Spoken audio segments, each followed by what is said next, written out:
sukacita, dan damai sejahtera Allah melingkupi kehidupan kita. Marilah kita berdoa. Bapa yang Maha Kudus, Bapa yang Maha Mulia, kami datang ke hadirat-Mu, mau mendengarkan sabda firman-Mu. Berfirmanlah pada kami, karena kami siap untuk mendengarkan. Dalam nama Tuhan Yesus kami berdoa dan mengucap syukur. Amin.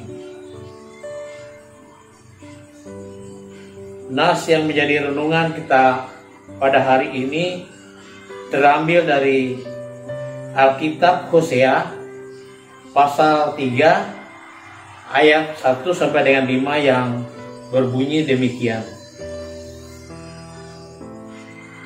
Dengan perikop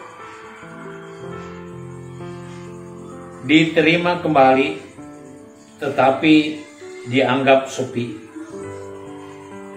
Berfirmanlah Tuhan kepadaku, pergilah lagi, cintailah perempuan yang suka bersundal dan berzina, seperti Tuhan juga mencintai orang Israel, sekalipun mereka berpaling kepada Allah-Allah lain dan menyukai kue kismis.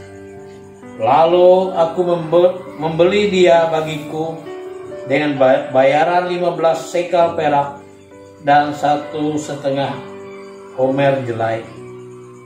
Aku berkata kepadanya, lama engkau harus diam padaku dengan tidak bersundal dan dengan tidak menjadi kepunyaan seorang laki-laki.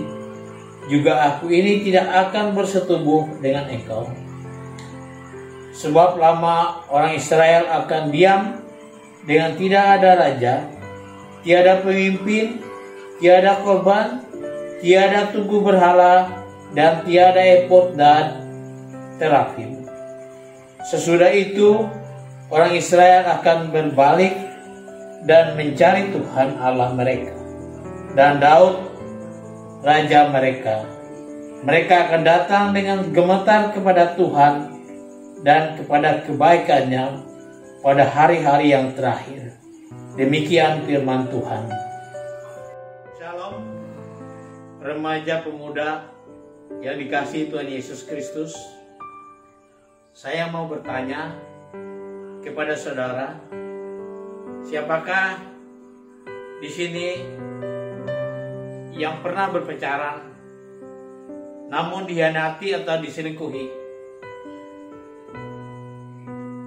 Apa yang saudara rasakan jika kejadian tersebut menimpa saudara? Tentu saudara kecewa, marah, sakit hati, dendam dan lain sebagainya. Apalagi apabila hal tersebut dilakukan secara berulang-ulang dan tanpa rasa penyesalan. Tidak mungkin rasanya untuk menerima kembali dan merajut kasih dengan orang yang melakukan pengkhianatan atau perselingkuhan tersebut. Karena dibutuhkan kasih yang sangat besar untuk menerima pasangan seperti itu. Dan kasih yang demikian sulit ditemukan dalam kehidupan kita setiap hari. Gomer adalah seorang pelacur.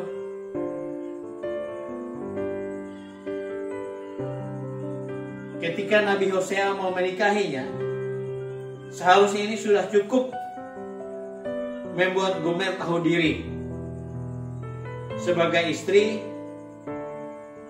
Namun Gomer malah berzina kembali dan melarikan diri dengan kekasihnya. Ini terdapat dalam Hosea 2 ayat 6. Lalu Gomer terdampar di pasar budak.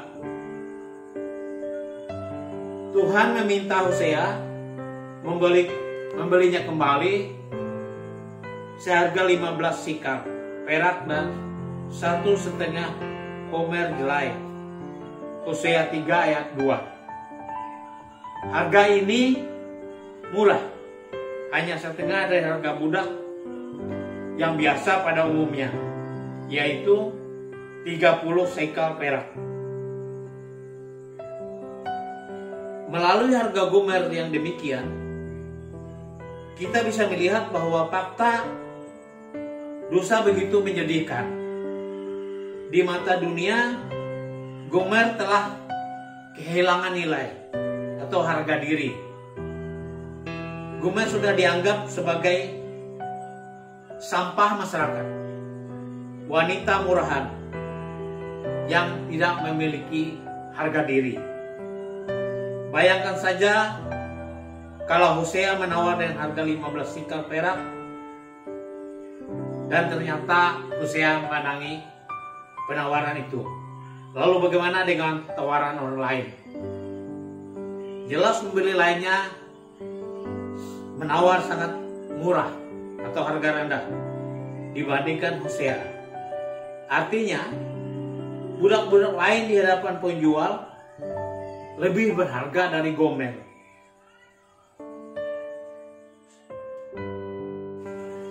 Lebih hebat lagi, Hosea harus mengampuni dan menerimanya kembali sebagai istrinya. Ini terlihat dalam Hosea 3 ayat 1. Sungguh luar biasa ungkapan kasih yang dituntut Tuhan dari Hosea. Kisah Hosea ini adalah perlambang dari Tuhan yang mengasihi hidup manusia. Gomer adalah gambaran dari bangsa Israel yang tidak tahu diri, yang berzina rohani dengan menyembah berhala.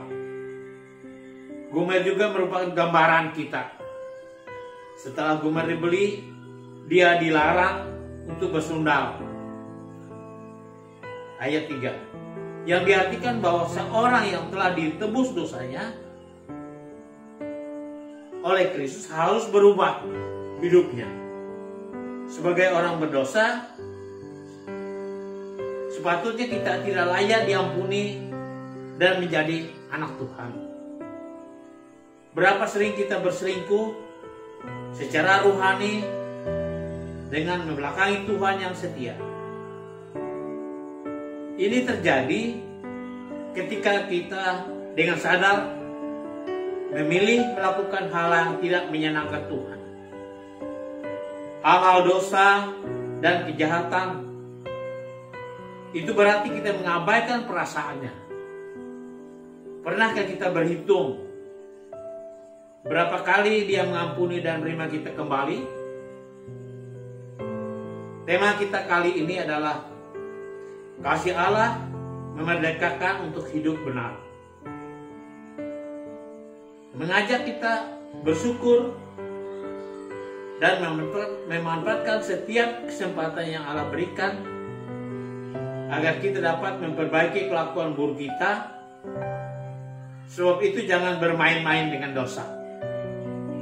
Kasih-Nya yang besar seharusnya membuat kita semakin tahu diri dan kita taat kepadanya. Tuhan Yesus memberkati. Amin. Mari kita berdoa.